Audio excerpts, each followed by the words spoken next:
Assalamualaikum warahmatullahi wabarakatuh. Alhamdulillahirrabbilalamin. Wassalatu wassalamu ala asyrafil anbiya'i wal mursalin wa ala alihi wa sahbihi ajma'in, amma ba'd.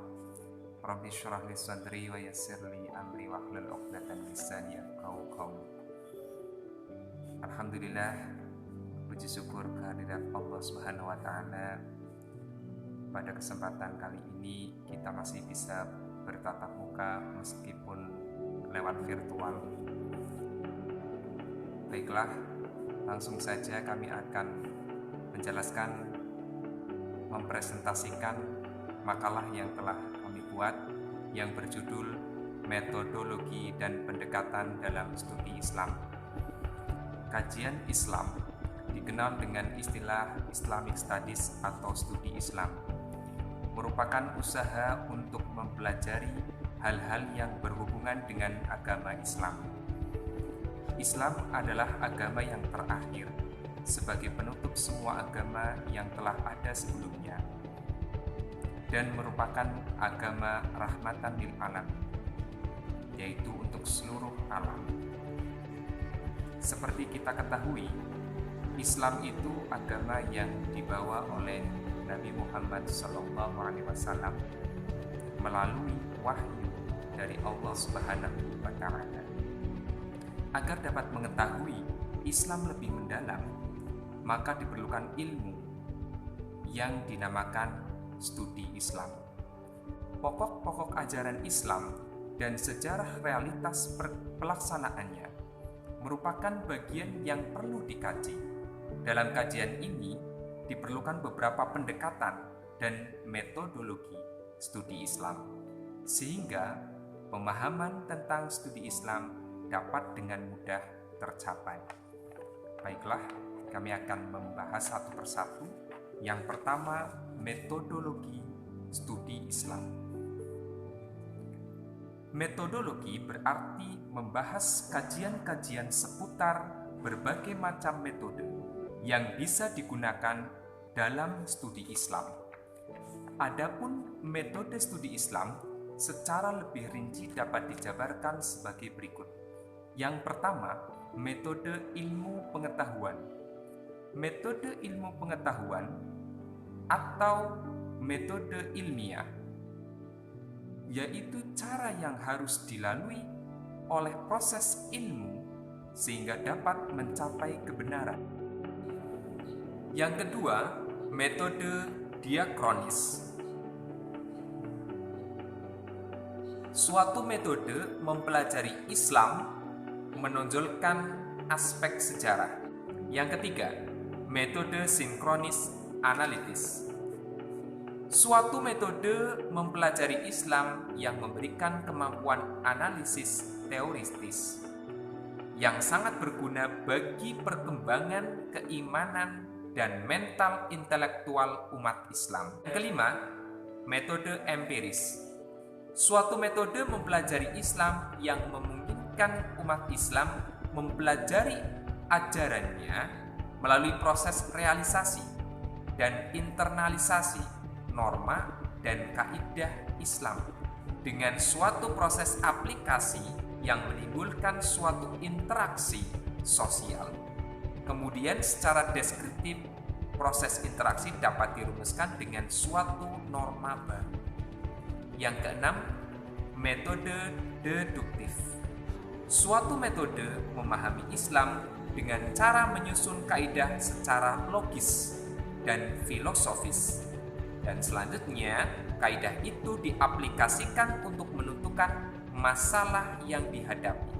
Ketujuh, metode induktif. Suatu metode memahami Islam dengan cara menyusun kaidah hukum untuk diterapkan kepada masalah-masalah furu yang disesuaikan dengan mazhabnya terlebih dahulu. Dalam Kamus Besar Bahasa Indonesia (KBBI), pendekatan adalah proses perbuatan, cara mendekati, usaha dalam rangka aktivitas penelitian untuk mengadakan hubungan dengan orang yang diteliti. Metode-metode untuk mencapai pengertian tentang masalah penelitian. Sedangkan dalam bahasa Inggris, pendekatan diistilahkan dengan approach. Dalam bahasa Arab disebut dengan madkhal. Dapat didefinisikan, pendekatan adalah cara pandang atau paradigma yang terdapat dalam suatu bidang ilmu yang selanjutnya digunakan dalam memahami agama. Dalam hal ini adalah agama Islam tentunya. Islam dapat dilihat dalam beberapa aspek. Ada banyak pendekatan dalam studi Islam, di antaranya yang pertama, pendekatan teologis. Apa itu pendekatan teologis? Teologis merupakan cabang filsafat yang mempelajari pengetahuan tentang hakikat Tuhan serta keberadaannya. Teologi berasal dari bahasa Yunani, theos, yang berarti Tuhan atau Allah, dan logos, yang artinya ilmu. Teologi adalah ilmu yang mempelajari segala sesuatu yang berkaitan dengan keyakinan beragama atau ilmu yang mempelajari tentang Tuhan. Berikutnya, yang kedua, pendekatan antropologis. Antropologi berasal dari bahasa Yunani anthropos, yang artinya manusia atau orang, dan logos yang berarti ilmu. Dengan kata lain, antropologis adalah ilmu yang mempelajari segala aspek dari manusia yang terdiri atas aspek fisik dan non-fisik, serta sebagai pengetahuan tentang kehidupan lainnya yang bermanfaat. Yang ketiga, pendekatan sosiologis. Sosiologis berasal dari bahasa Latin socius, artinya teman atau kawan, dan logos yang artinya ilmu pengetahuan. Yang keempat, pendekatan filosofis. Secara harfiah, kata filsafat berasal dari kata philo yang berarti cinta pada kebenaran, ilmu dan hikmah. Selain itu, filsafat dapat pula berarti mencari hakikat sesuatu, berusaha menautkan sebab dan akibat, serta berusaha menafsirkan pengalaman-pengalaman manusia. Yang kelima, pendekatan historis. Historis adalah suatu ilmu yang di dalamnya dibahas berbagai peristiwa dalam memperhatikan unsur tempat, waktu, objek, latar belakang, dan pelaku peristiwa tersebut. Yang keenam, pendekatan kebudayaan. Kebudayaan adalah hasil daya cipta manusia dengan menggunakan dan mengerahkan segala potensi batin yang dimilikinya. Di dalam kebudayaan terdapat pengetahuan, yakni seni, moral, keyakinan, adat istiadat, dan sebagainya. Yang ketujuh, pendekatan psikologis. Pendekatan psikologis merupakan usaha untuk memperoleh sisi ilmiah dari aspek-aspek batin pengalaman keagamaan. Psikologi atau ilmu jiwa adalah ilmu yang mempelajari jiwa seseorang melalui gejala perilaku yang dapat diamati. Yang kedelapan, pendekatan doktriner. Pendekatan doktriner atau pendekatan studi Islam secara konvensional merupakan pendekatan studi di kalangan umat Islam yang berlangsung adalah bahwa agama Islam sebagai objek studi diyakini sebagai suatu yang suci dan merupakan doktrin-doktrin yang berasal dari ilahi yang mempunyai kebenaran yang absolut, mutlak, dan universal. Kesembilan, pendekatan normatif. Normatif adalah peraturan yang mengatur baik buruknya perbuatan berdasarkan norma yang berlaku. Pendekatan normatif dalam memahami agama secara harfiah dapat diartikan sebagai upaya memahami agama dengan menggunakan kerangka ilmu pengetahuan, ilmu ketuhanan yang bertolak dari suatu keyakinan bahwa wujud empirik dari suatu keagamaan dianggap sebagai yang paling benar dibandingkan dengan lainnya. Berikutnya yang ke-10, pendekatan fenomenologis.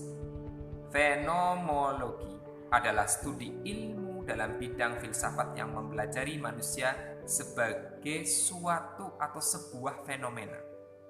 Pendekatan fenomenologi merupakan pendekatan agama dengan cara membandingkan berbagai macam gejala dari bidang yang sama antara berbagai macam agama.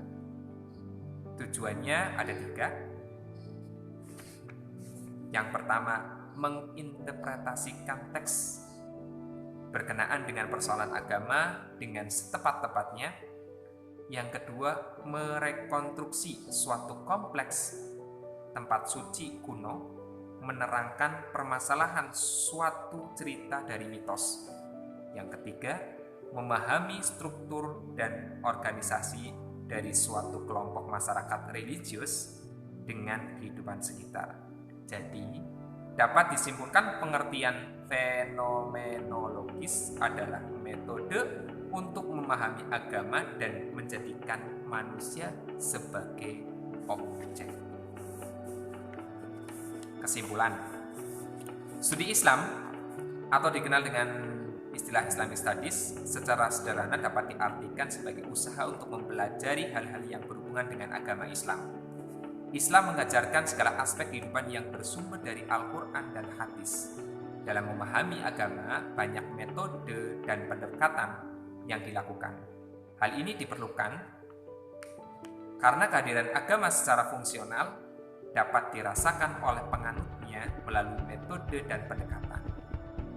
Berbagai metode dalam studi Islam diantaranya metode ilmu pengetahuan atau ilmiah, diakronis, sinkronis analitis, problem solving, empiris, deduktif, dan induktif. Sedangkan pendekatan dalam studi Islam meliputi pendekatan teologis, normatif, antropologis, sosiologis, psikologis, dan lain sebagainya. Demikian presentasi yang bisa kami lakukan. Kami menyadari masih banyak kekurangan baik dalam penulisan makalah maupun presentasi. Kami mengharapkan kritik dan saran yang bersifat konstruktif sehingga ke depan akan lebih baik lagi. Terima kasih. Wassalamualaikum warahmatullahi wabarakatuh.